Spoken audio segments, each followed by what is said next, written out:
Welcome to Hidden Creatures, podcast with father and son about M.C.F.A.P. M.C.F.A.P being mythical, cryptid, fae, alien, and the paranormal. Today we are talking with MC again for part 2 to get to all of the things we didn't get to last time. I'm Bo.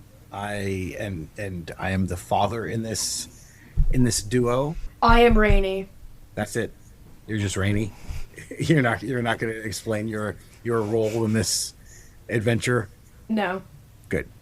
Rainey is the son in this team. Is into the world of experiences, people's experiences that are outside of scientific. And in some episodes, we interview people. Like today, we're interviewing MC for a second time. If you haven't the first one yet, you should go back and listen to that because it's very interesting. We talk about ghosts and wolves and cats and various theories we have on these things. And then in some episodes as well, Rainey and I do sort of more deep dives into creatures. So we've discussed the squonk from Pennsylvania. We talked about the fairy cow, the glass gavilan, if I'm not pronouncing that anywhere close to correct, from Ireland. We will have talked about the ship sprite or the ship gnome. It's called the Skepsra. Again, I'm not pronouncing that correctly at all. Forgive my American inability to pronounce anything that's not American to the world. And Rainey, what are you talking about as well? Bat Squatch. So we talked about all those things in previous episodes to this one. So with this, I guess let's get down to business. You don't want to hear me just ramble. One, we're not professionals. We're a father and son, but have interests in these things, and we like to hear people's stories and their interactions and experiences with the unexplained. And we're trying to cover, the whole spectrum, the whole M.C.F.A.P spectrum. Again, M.C.F.A.P, MC, mythical, cryptid, fae, alien, paranormal. And we're doing that in a family-friendly way. We are not professionals. We are not professional podcasters.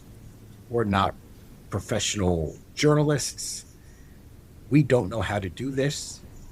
We're just doing something together and exploring this world and having fun. And hopefully you will join us and have some fun as well, and not expect too high of a journalistic integrity from us, because you're not going to get it. But we're also learning as we're going along, so hopefully the editing will get better and hopefully the quality will get better and all that stuff. But we're still pretty early in the process, so just bear with us. Rainey, do you have anything else you'd like to say before? No. Okay, so with that, again, we have MC with us. And like I said earlier, the last time we had MC on, we talked about sort of ghosts and cats, or fairy cats, a wolf experience that I've had, that I've talked about in another episode, and theories about that. We also talked about something from Mount Vernon, Virginia, called the Mount Vernon Monster. And since we have talked about that, I have come up with a theory about the Mount Vernon Monster. Okay. Here's my theory. Okay. Say what you're going to say. No. I want to hear what your theory is first. I'm the Mount Vernon Monster. That's possible. No, so I did some research into the Mount Vernon Monster. And most of the research on the Mount Vernon Monster I found was, so there are newspaper articles, documents of the sightings of the Mount Vernon Monster from like 1979, 1980. Okay? And then nothing until I heard this guy speaking about it on a podcast. And I don't remember what podcast it was. It's not one of the ones that Rainey and I typically listen to. But the one he saw, and like all the ones that like all of their friends like witnessed, would have happened when I was living in that area. and I'm not just saying like I'm the monster because I lived in that area roughly the same time. This is why I think I'm the more recent Mount Vernon monster. I used to have a bear costume. Do you remember my bear costume? Yeah. And I used to go running through those woods in my bear costume at night Okay. to, to have fun, to scare people, just to startle.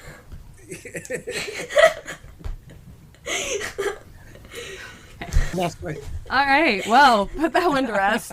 so my theory is that the Mount Vernon monster that was witnessed in the late 90s was me. Just being All right. a rambunctious adolescent, not thinking that anybody would actually believe I was a real thing. But again, I can't prove it's me. I just know that I was running around the woods where the Mount Vernon monster was seen at roughly the same time period where it was seen most recently, dressed as an upright creature. Good. Good. So that's my theory on what the Mount Vernon monster is, and it is me. All right. Well, congratulations on hitting cryptid status, potentially. Yeah. So how's that make? Yeah, it's a pretty good accomplishment, I think. Yeah. Again, I can't prove it, but As with all good cryptids, Correct. that you can't prove it. correct. But I feel pretty confident that the Mount Vernon monster that was seen in the mid to late 90s was me. So, Very good. yeah. How's that make you feel, Rainey? I don't know. Good. Okay, so where we left off last time we spoke was, so we had spoken about ghosts at the place where we worked, the balloon incident at the place in California, the cats. Yeah, so I have a couple more recent ones that I just thought of that potentially could be explainable. Okay. They were just like kind of like weird things that happened, and then I figured we could keep working backwards like we did last time. But the ones that I remembered that happened more recently, one was after I moved to New York City, I was working at a new restaurant that the space used to be a comedy club, whatever. Anyway, sometimes usually before I'm taking a there were guests in the restaurant, or at night after the guests had left the restaurant, we would be setting the tables, and all of a sudden nobody would be touching it, no one would be sitting at the table, whatever, one of the water glasses would explode. There wouldn't be any water in it. It was just randomly like the glass would pop.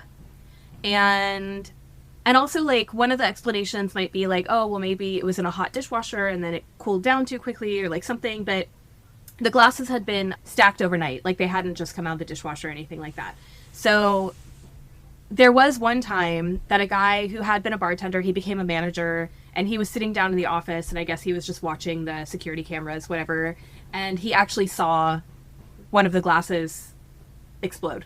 And it freaked him out, and he like recorded it, and he was like calling all of us down to the office, just like, you guys, what did I just saw this on camera. And we're like, yeah, we told you that happens. And it's just like, so it happened more than a couple times, and it was just like a random thing. I feel like it was almost always on like one of the same tables. Like there were only a couple tables that it happened on.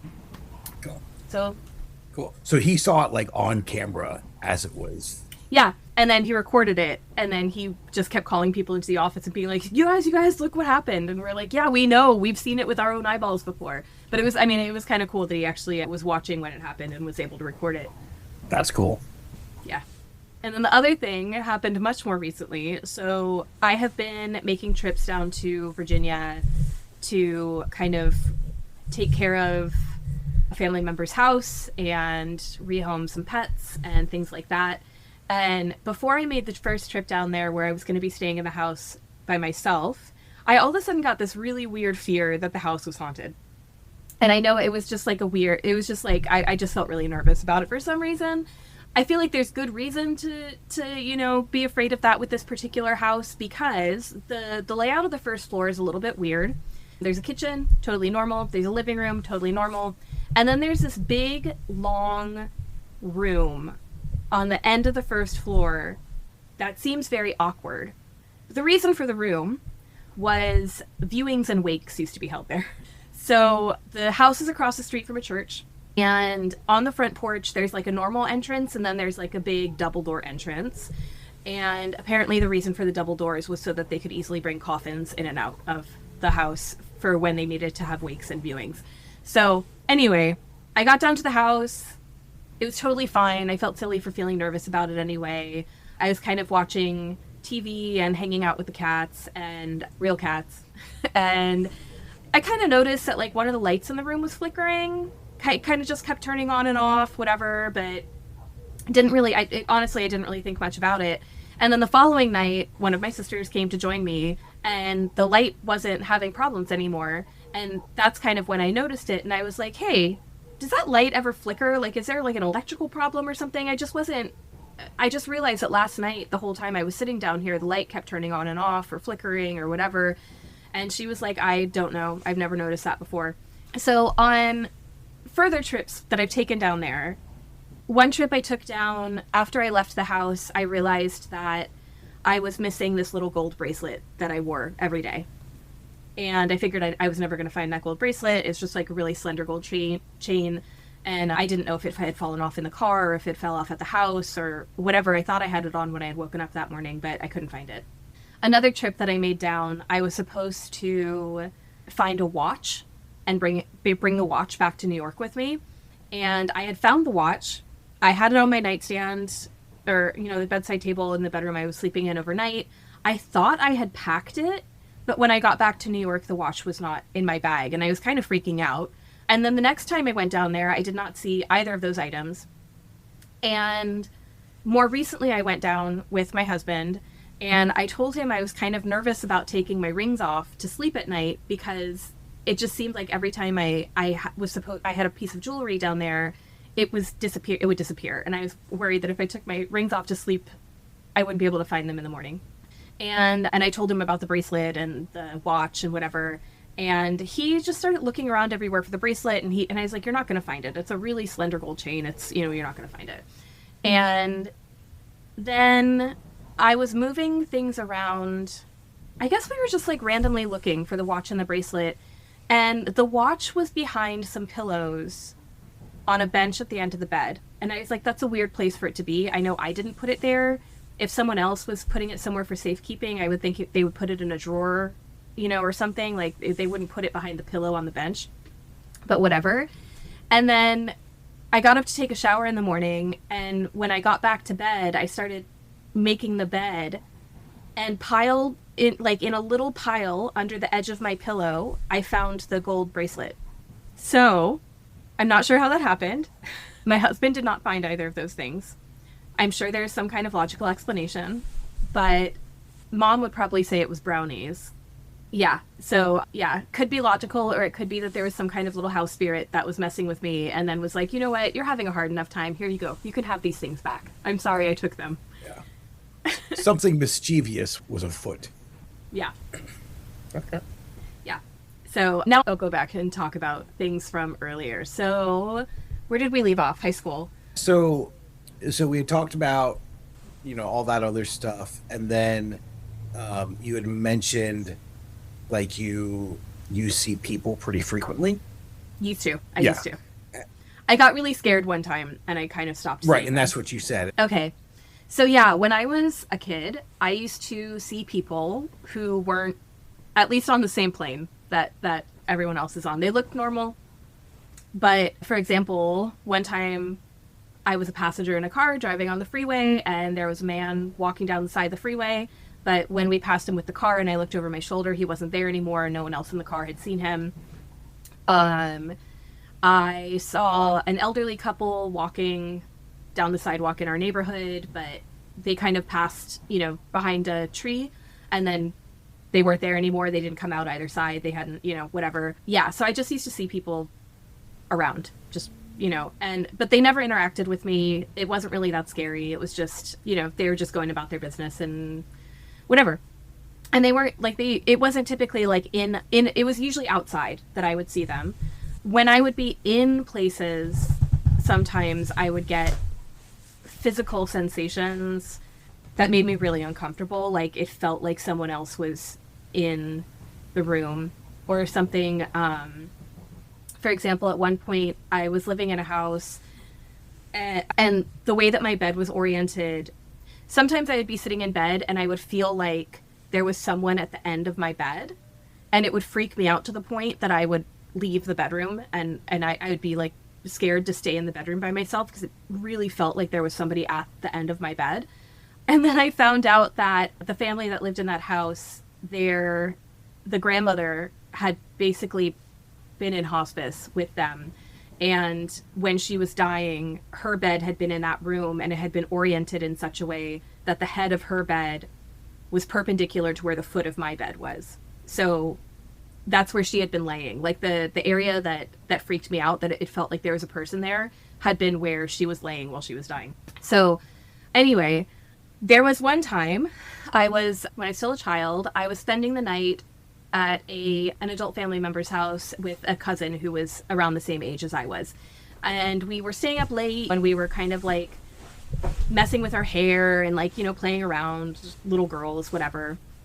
And there was a antique vanity in the bedroom where we were sleeping with a big round mirror. And I was sitting on the bed behind my cousin. My cousin was sitting at the vanity and kind of like messing with her hair and joking around in the mirror. And then there was a third little girl in the mirror with us. And I couldn't hear her or anything, but it was like she wanted to play too. So she was kind of like giggling and like she was about to, it looked like she was leaning over to like mess with my cousin's hair as well. And I screamed and the little girl made like a kind of shocked facial expression and then left. And that's the last time that I ever, other than the guy getting in my car, like that's the last time that I recall ever seeing really clearly another person. And that's the only time, other than the guy trying to get in my car, that the other person was like interacting. And that's kind of what scared me so much about it. Now, did the cousin see the person in the mirror too, or no? Gotcha. No. Yeah. And then we got in trouble for screaming in the middle of the night. Yeah. Parents just don't understand. Yeah. I don't know. I don't know if the third little girl, if she was like attached to the vanity or if she was just like hanging out in the area or like what. It looked like she was wearing like a brown robe, kind of like, I don't know, almost like someone who would have lived in a monastery like way back when or something. Gotcha. Do you remember if the girl was trying to be aggressive at all, or she was just trying to participate in the play? Yeah, she just looked like she wanted to play with us. And like, she was like, we're all having a good time. Us three girls all hanging out, having a good time. But it was just like, where did you come from? Gotcha. I was very startled to see this extra person in the mirror, and it kind of freaked me out that it looked like she was going to touch my cousin. But yeah, she didn't look threatening or aggressive or anything like that. She just looked like she was playing with the two of us. Like, we're all playing together, but I didn't get the memo. I don't know. Gotcha. Yeah. Yeah. Yeah, I think I would have been rolled as well. Yeah. Okay. A lot of people have the theory that if you are open to seeing things or experiencing things, sometimes you mentally will shut it off if you don't think you can handle it or if it's too scary or whatever. And so, yeah. So I guess that's the experience that kind of shut me down a little bit. Gotcha. Yeah. Yeah, that's understandable. Yeah. There's a time that I had the smell sensation or whatever. After Grandmommy died, you and Dad and I were staying at our grandmom's farm, and I woke up in the morning. You and Dad were sleeping on the first floor, and I was sleeping in the blue room on the second floor. And I woke up in the morning, and I thought the two of you were making breakfast, and you hadn't woken me up, and I was kind of upset about it. So I like ran downstairs because I could smell ham and biscuits, and it seemed very much like someone was cooking or had been cooking, and I thought the two of you were eating and that I had missed it. And so I ran downstairs, and when I got downstairs, all I really could smell was dust, and the two of you were still asleep. Gotcha. So, yeah. Yeah. Okay. So, Rainey, do you have any questions about any of this or comments on any of this? No. Okay. Oh, do you want to mention the editing mix-up from Oh yeah, during your first part, when we were talking about the friendly ghost So the first person, interview. yeah, Bo's audio got super weird. Oh, Yeah, at about, do you remember what point it was, Rainy? Like Uh, 25 minutes in? yeah, 25 minutes in. Yeah, so about 25 minutes in, um, as Rainey was saying, we were talking about seeing the ghosts at the church at like the ghost tour. Yeah, oh so we are yeah, talking about that, and yeah, my audio, as Rainey said, got really weird. Like it's really like the tone changed a lot, weird. Yeah. um, and it lasts for about a minute, and then just goes back to normal. Interesting. And I can't. I messed around in editing, seeing, and I can't figure out how to. Like, it just got really weird when we were talking about that particular thing. The old town Yeah. ghosts. Yeah. Okay. So now, do we want to talk about theory, or you had also mentioned that when you were in England, you had seen, I think England, some. Oh right. So do we want Yeah. to talk about ghost theory first, or do we want to talk about that first and then go into ghost theory? We can talk about ghost theory. Cool. So yeah. So ghosts, what they are, who they are, whatever. Again, like there are many, right, many theories around it, right? Like, Yeah, and also different types of hauntings or different types of, people have different theories about, yeah, different types of hauntings, I guess, or whatever. right? So there's a spectrum, right? And I'm just gonna put this out there now. Poltergeists freak me out. Talking about them, I don't like it. Like any movies, television shows, books that have them in it, it doesn't make me feel good. I don't enjoy that realm. If during the conversation we end up talking about them, that is fine. I'm just going to throw it out there really quickly that a lot of people believe poltergeists aren't even ghosts. They're just untapped energy of Yes, adolescence. yes, yep. And I strongly believe that they are linked to adolescents going through something. Yeah. Spirits or not, I don't know. Untapped power, I don't know. But yeah, anyway. Okay, that's all we have to Yeah. say about But yeah, it. if it comes back up, it comes up. I just don't enjoy it. Yeah. Like the only movie that has truly scarred me is the Poltergeist movie. Stranger Okay. Things, couldn't watch it. Like we watched the first season, there was just too much references to the movie Poltergeist in it. And I can't Okay. like I was like I'm done, can't watch anymore. Interesting. Yeah, we were reading a book series with Rainey. What was that book series called? I don't know. You come on, think about it. Think about it for a bit.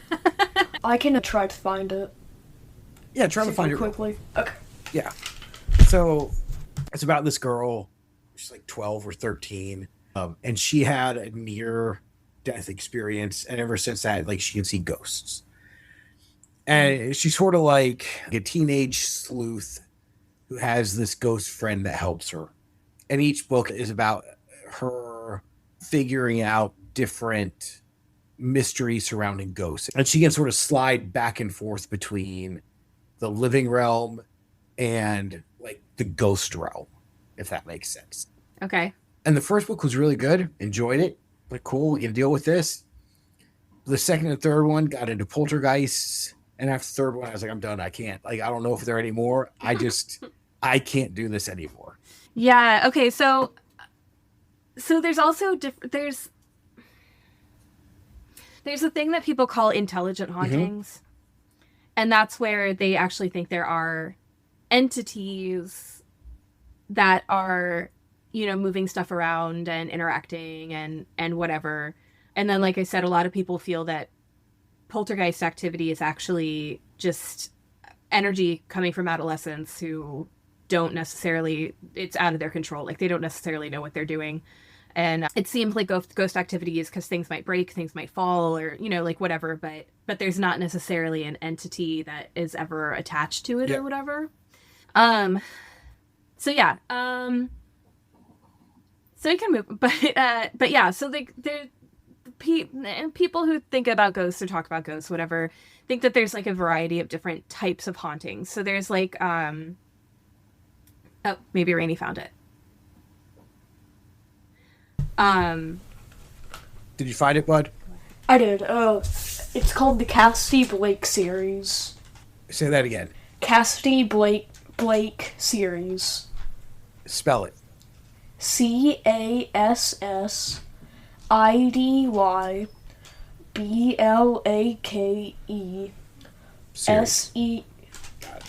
And did you write down who the author was? Victoria Schwab. Spell Schwab. SCHWAB. Got it. Cool. Thank you. Yeah, like very well written. Creep me out. Sorry, Courtney. Go on. Continue, MC. That's okay. Sorry, Rainey. We're talking about different types of hauntings. So there's something that people call intelligent hauntings, where it's like individual, spirits or whatever who are able to interact and like maybe move stuff or say things to you or whatever. And then there's another type that people think happen maybe if there's been like a traumatic experience or someone lived in a house for a really, really long time, and it's almost like something has been recorded and it's like playing on a loop.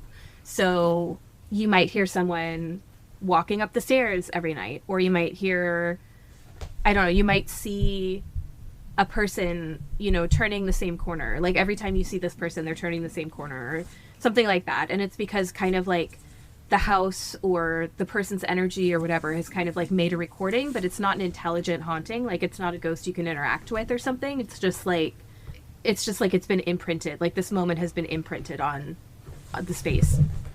And then there's the time slip thing, where sometimes people think that maybe you're seeing someone who lived in a different time or something, but you're not necessarily seeing them as a ghost per se, like as like a dead person. You're seeing them while they were alive. But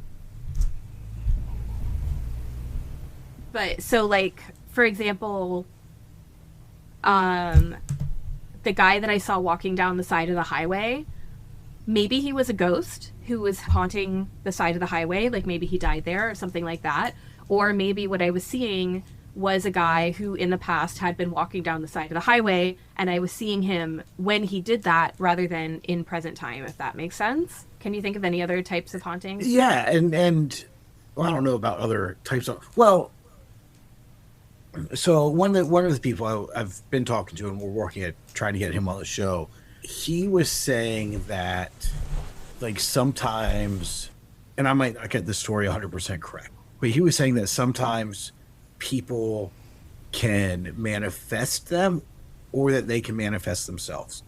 And so the story he was telling me was that at a seance, these people went in trying to prove seances were false. And so before they went into the seance, they sort of had this meeting, not everybody, but they had this meeting. And I think it was like a couple of people that were attending, trying to catch the person putting it on in a hoax. But they said, okay, we're going to ask to see this guy, Jim Smith. And we're just sort of going to make up this story about Jim Smith and say, this is who we're trying to contact. Right. And seeing if this person, summons a Jim Smith, right? I think you might be talking about something that I also wanted to talk about called a tulpa, but I want you to continue your story before we go into that. And so during ceremony, ritual, seance, whatever, this being manifests itself as Jim Smith, and the people who were trying to catch this person in a hoax like witnessed it and felt it, and like, wow, afterwards, like, we were trying to catch you in a hoax, we weren't expecting that at all. Like that's like that fit the backstory that we sort of made up, and there's no way you could have known that we made that up. Right. Manifesting these creatures, right? Yeah. Beings. I think it also goes back into sort of what we were talking about last time, where in some places the veil, if you believe it or not, is thin. And some places, there's beings who know where it's thin can walk back and forth between it and travel between the veil. And those of us who don't really know what's going on, sometimes it's just a window, right? I've also read reports where people sort of look into this window and the other things are looking out and they're just as surprised. Like both ways, it's equal surprise.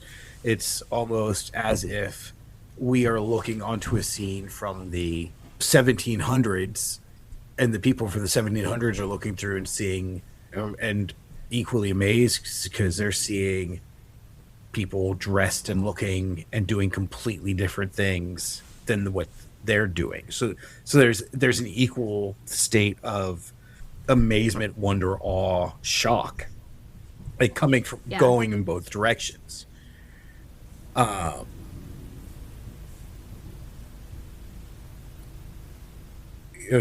there's that. One time I'll tell two little stories. Working in Old Town, I worked at a video store in one of those row houses. I don't think I told these stories last time. If I did, please stop me. Working the roadhouses. The building used to be or was used as a field hospital during the Civil War. And so it was multi stories high. And if you were standing in the lobby, you could look up and see through the staircase all the way to the top. So we were closing up, getting ready to leave. And I was looking up through the stairs to make sure I turned off all the lights and everything was ready to go and whatever. And there was a face looking back down at me. And it was a human face, but there was something wrong with it. So it was this just couple second interaction where the two of us were looking at each other. And then I said to my coworkers, "Hey, there's something looking at me." And then looked back up, nothing was there. Went all the way up, like no one was there. It was just this thing.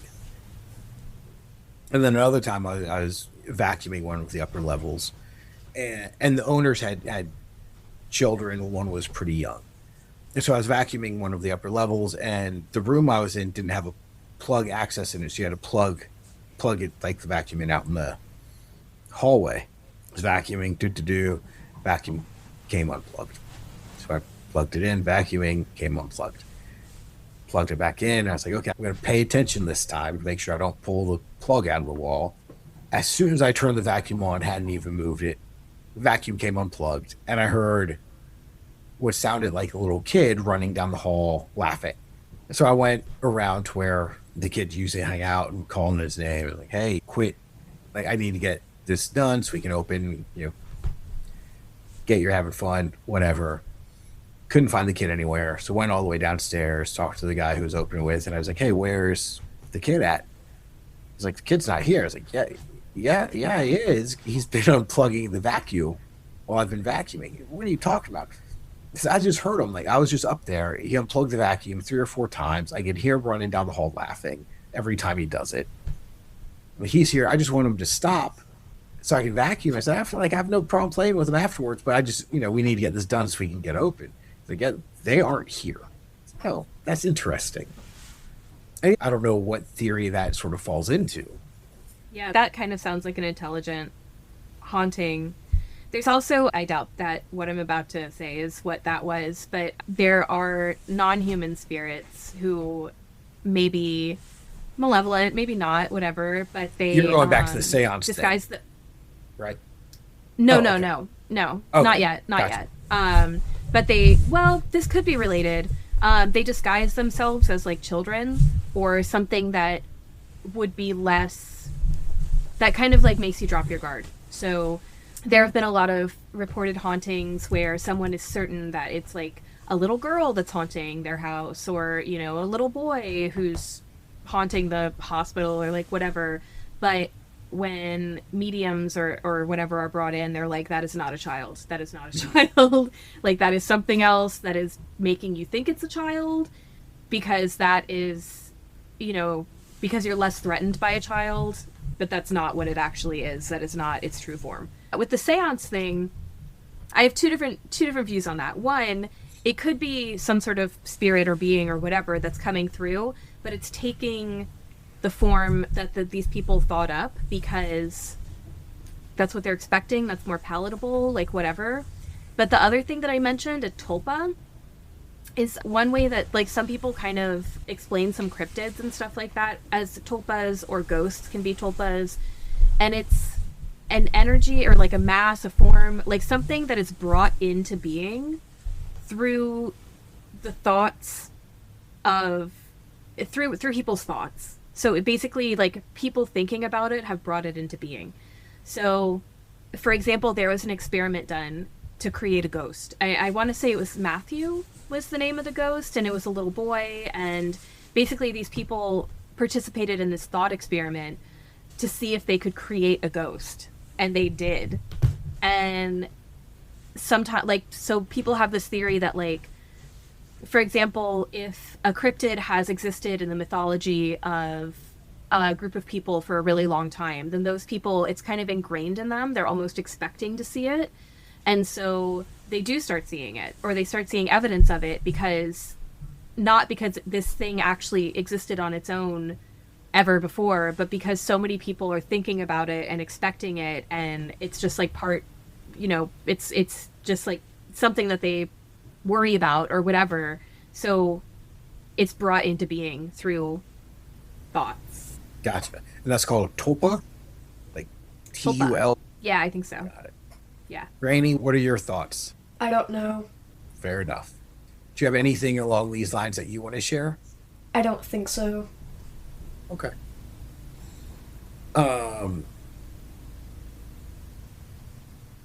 Okay, so jumping back a little bit when you're talking about sometimes, you know, these spirit creatures being show up as, you know, something we can find palatable or something that we can understand. In those cases, do you think they're more like fit the ghost box, or do you think they're more in the Fae area? I don't know if they're either. So they're presenting themselves as ghosts, but they may be totally different kind of entity. So they'd fit under the more like just the general paranormal. Yeah, box. I think they still kind of fit in the. Yeah, I mean, I think it's possible that, you know, I mean, Fae definitely disguise themselves as other things and whatever, but I think my belief is that these things that are disguising themselves as ghosts may be just something else in the paranormal area. Gotcha. It would be interesting to try to draw a Venn diagram. I think that's the correct term. Venn diagram of like the M.C.F.A.P arena. Yeah. And the overlaps and the differences. Right, and trying to figure out which ones to put next to each other to get the specific overlaps for that general creature, right? Yeah. Because we're talking about... I mean, some people would say that these things typically are like a demon or something, but I don't know that I'm going to put that label on it either. It's just like non-human entity. Right. You know, but if we're talking about a mythological creature, for example, right? So let's say we're talking about a centaur. Does that overlapping circle, does that overlap in the cryptid circle, or does it overlap in the face circle, right? Versus if we're talking about a hippogriff, you know, what circle does that overlap in, or is that strictly just a mythological overlap, or is it an overlap of a couple different? I don't know if it... Well, I mean, maybe ancient Greeks thought they were seeing centaurs in the woods, and therefore it would be a cryptid. But otherwise, I feel like it's... Or a fae, potentially. But yeah, the way that it's always existed to us, they've just been purely mythological, you know? So, that'd be hard for some of them. Right, because, because ultimately the belief in these things came from something. It came from some kind of experience, right? You'd have to have a pretty good imagination to come up with an eagle, lion, goat snake creature, right? Like there's a out there and it's made up of chimera or chimera or whatever, however it's pronounced, right? Like it's three different creatures all in one. Like that came from somewhere. Yeah.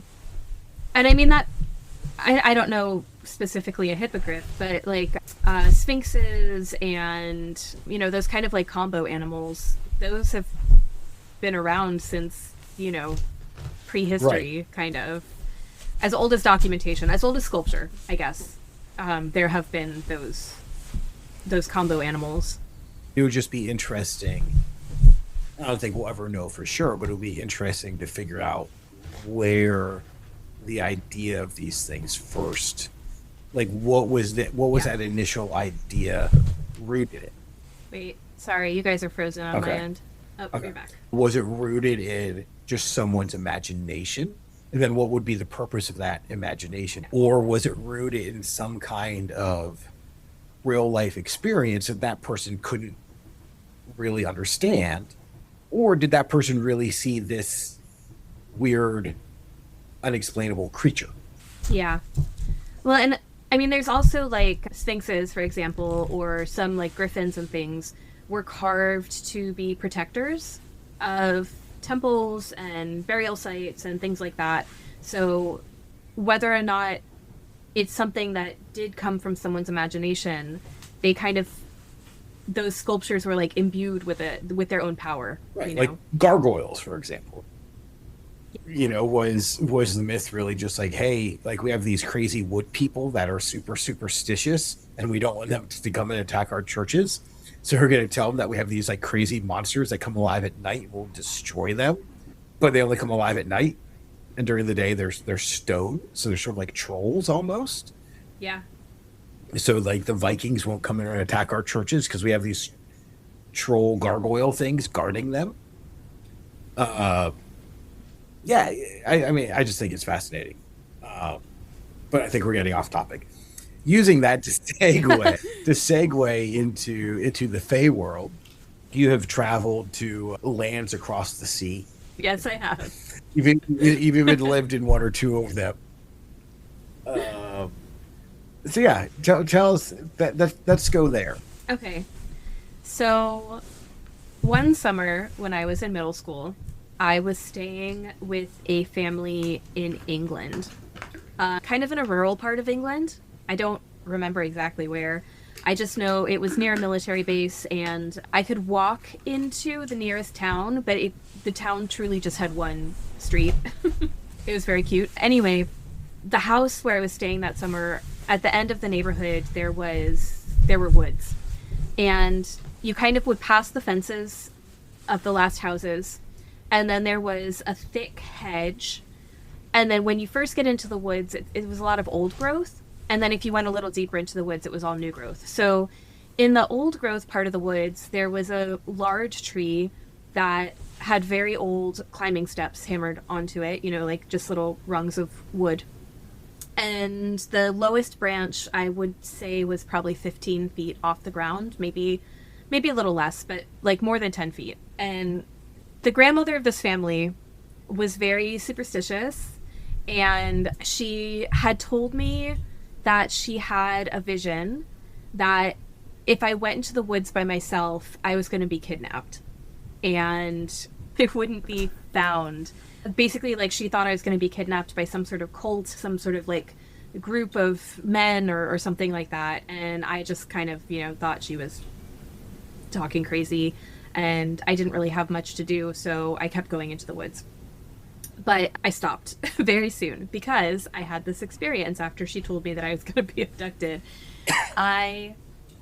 So I went to the tree that had the climbing rungs, and I was just, sitting quietly on the big branch, and this tiny, tiny deer came walking under the tree, and I couldn't imagine where it had come from.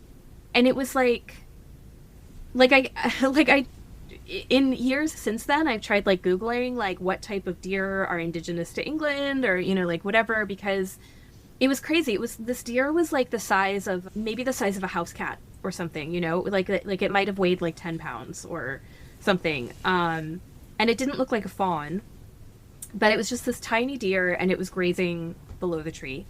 And then it walked away, and I didn't see it anymore. And I just thought that that was such a weird experience, and had no idea where this tiny, tiny deer had come from. So then when I decided to come down from the tree, I started walking back toward the houses, and I heard some leaves rustling in the hedge that separated the woods from the neighborhood. And I figured there was like a squirrel or something in the hedge. So I stopped for a second to see, what it was making the rustling sound. But when I stopped, the rustling sound also stopped. So then I just kept walking. When I started walking, the rustling noise started up again, and it was moving the same direction that I was. So I stopped again to see what it was, to see if there was some sort of little, animal in the hedge, and I couldn't see anything. And also, I want to tell you, this hedge was probably like 10 feet thick, and it was just like brambles. Like, it wasn't any sort of, like, it was just like a bramble hedge. It was tall and about 10 feet deep, and so I don't think a person could have been in there or anything like that. But yeah, so I started walking again, and again, when I started walking, the rustling noises started again, and they were moving the same direction that I was. So then I kind of got freaked out, and I sprinted for the gap in the hedge where I could run back into the neighborhood. But yeah, that was the experience, and then I felt uncomfortable going in the woods by myself anymore. Yeah, there's all sorts of tales and history of the magic, for lack of a better term, of hedges. There's even a certain type of witch, for lack of a better term, like associated with, called hedge witches. I kind of thought that just meant they were like rustic. No, my understanding is that it's like their power is linked to the hedges. Okay. If we think about witches, not necessarily the ones that are riding around on broomsticks and turning people into toads or whatever, but more along the lines of healers, right? And people who relied more on nature to provide their Like plant medicines and and stuff like that, right? Yeah. All magic is not understood science, right? Mm-hmm. So a lot of things that have fallen under the term witchcraft over the years have now become like doctors, right? It's Right. using various herbs, And like midwives and stuff. using various things to treat illnesses and maladies and medical whatever issues. Right. Not saying that giving birth is like a but still medical issues. But a lot of people die from Right, it. Yeah. right. Using what's going on, like what is growing in the hedge. But then also, there are also many beliefs that, like, the hedges are where the Fae live, kinds of Fae, whatever, or like that holds the hedges hold the doorways into their world.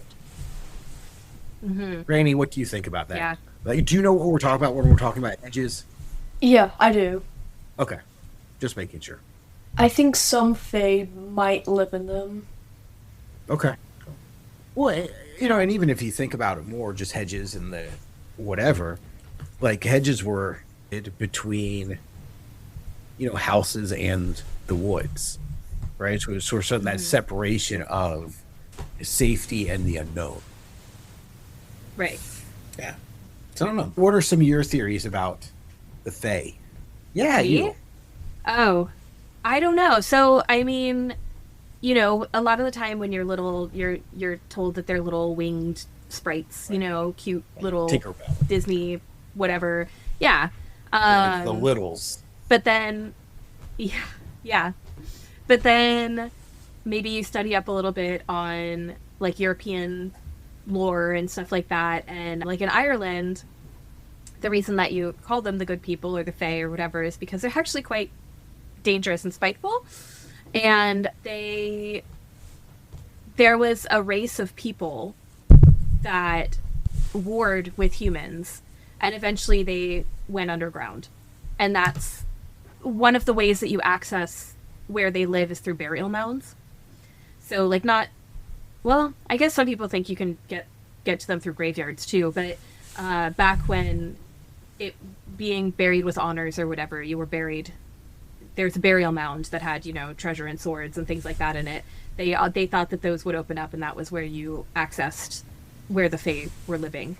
But then there's like, there's like a whole diaspora that can fall under that type of creature or whatever. So, like I said at the beginning, like brownies, house sprites, whatever. That's also kind of a, well, they have them in a bunch of different cultures, but they might help you out with housework, but they also might hide your jewelry. I don't know. And there's gnomes, and yeah, I don't know. It's just they come in all sorts of shapes and sizes. So, there can be like a 10-foot tall Fae, and then there can be like a teeny tiny little sprite. Yeah. There's a book. It's called Vesson. I think it's spelled Vaessen. That's Yeah. Yeah. I don't remember the person's name who wrote it off the top of my head, but it's something. Oh, I have a book by the same author. Yeah, Rainey has a bunch of books by this person. I believe I'm saying it Vesson, but it's probably pronounced some other way. But he also wrote one about like the Norse gods. He wrote one called The Undead. He wrote one about dragons. But each chapter he and the chapters are short, like 3, 4, 5 pages. But each chapter invested is about like one particular creature. You got it, Rainey? Mm-hmm. Yeah. The author's name is John Egerkrans. Egerkrans. Yeah. Okay. So, from that, the Viking area somewhere. Yeah, but anyways, Boston, however you say it, is how sort of the first book that Rainey had on this. And the illustrations are really fantastic. They are. Yeah. So another theory that I've sort of played with in my head about the relationships between Fae and humans is that when people were still much more connected to the land, there was more of a relationship. And right. As humanity's priorities have shifted, those relationships have shifted as well, right? Because most of the Fae creatures, as I understand, have a connection to nature in some way. Yeah. Right? There are definitely some dark ones, some light ones, some neutral ones, some all over the spectrum, but still they're all very much connected to nature in some way. And as humanity has focused more and more on technology and advancement away from nature, like those relationships have gone, and with those relationships so have many of those experiences. Yeah. And understand. Yeah, I mean, and there are still definitely, like, the Nordic cultures and Ireland and whatever, they still have some respect for these creatures that they practice. During the winter in, like, Norway and Sweden and maybe Finland, they leave a bowl of cream or grøt or something like that outside the door for the elves, so that, particularly if you live on a farm, because the elves help you tend to your livestock. But if you don't leave a gift in the winter, like some food out in the winter for the elves, then they might retaliate by hurting your livestock. Yeah.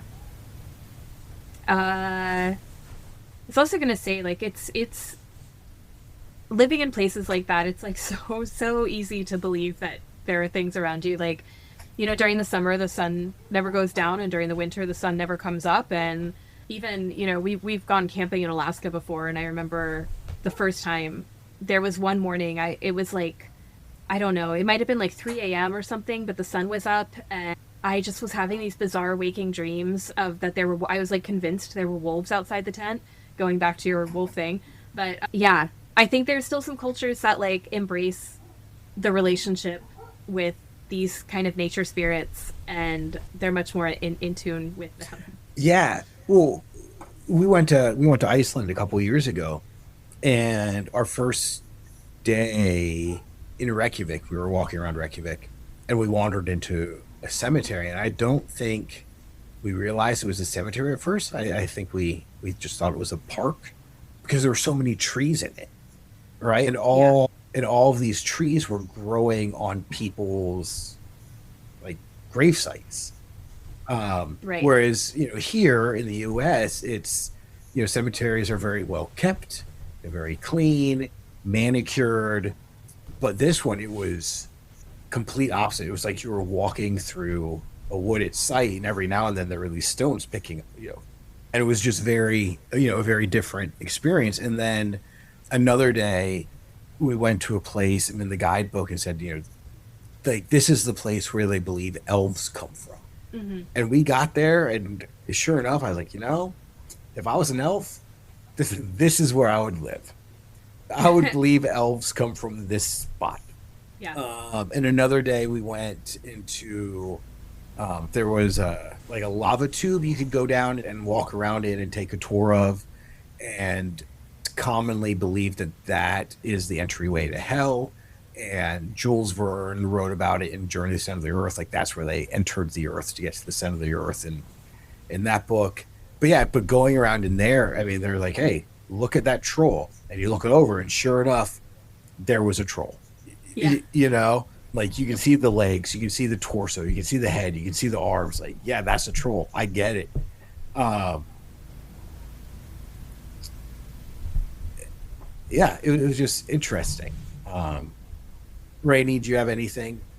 Do you remember any of that trip? I remember some of it. Okay. How do you feel about like humans' interaction with Fae or any of that? I think Disney made fairies too innocent. What do you mean by that? Like Tinkerbell with her sprinkling fairy dust on you. I think in some cultures, fairy dust can like turn you into a frog or something. Gotcha. If you saw a fairy circle, would you go into it? No, I would go the opposite way. Like, I wouldn't do anything with it. Why not? Why wouldn't you go into it? I think in Norway, if they believe if you pee in a fairy circle, then you'll die. But then in some other culture, if you pee in a fairy circle, you'll dance forever. Pee in it? Yeah, if you pee in it. Oh. So we're definitely not peeing in fairy circles. Definitely not peeing in fairy circles. Rainey, do you want to explain what a fairy circle is in case there's anybody listening that doesn't know what a fairy circle is? A fairy circle is a circle of mushrooms. Yeah, and they often just like sprout up overnight, and then they disappear pretty quickly too. Yeah, I think there was one at my school one time.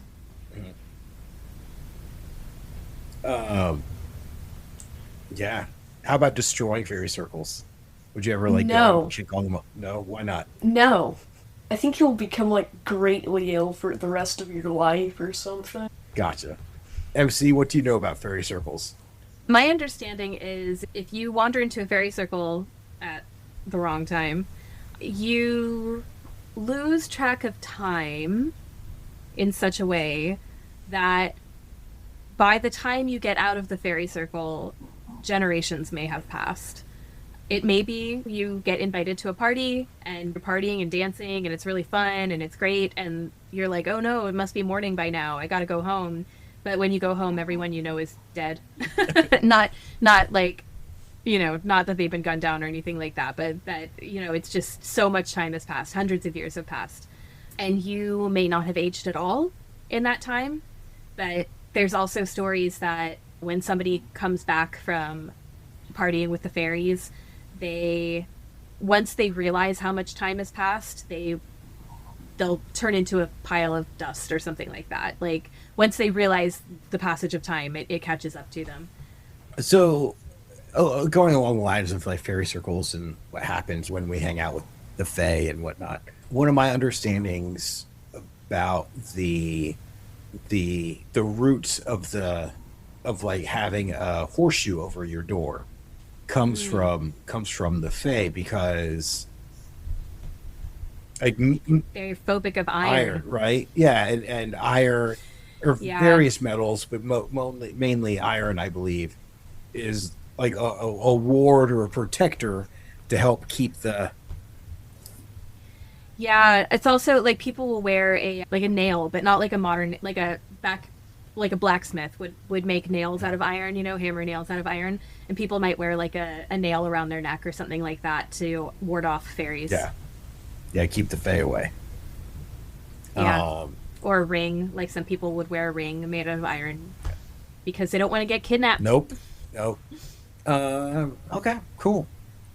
Well, we've been going for about an hour and 20 minutes. Rainey, do you have anything else you'd like to share or say, or No. no? Okay. MC, anything else you'd like to Thanks. share or say, or? No, there's nothing on my mind right Okay. now. Well, I'll close it out then, if you all are okay with that. Yep. Thank you for listening to yet another episode of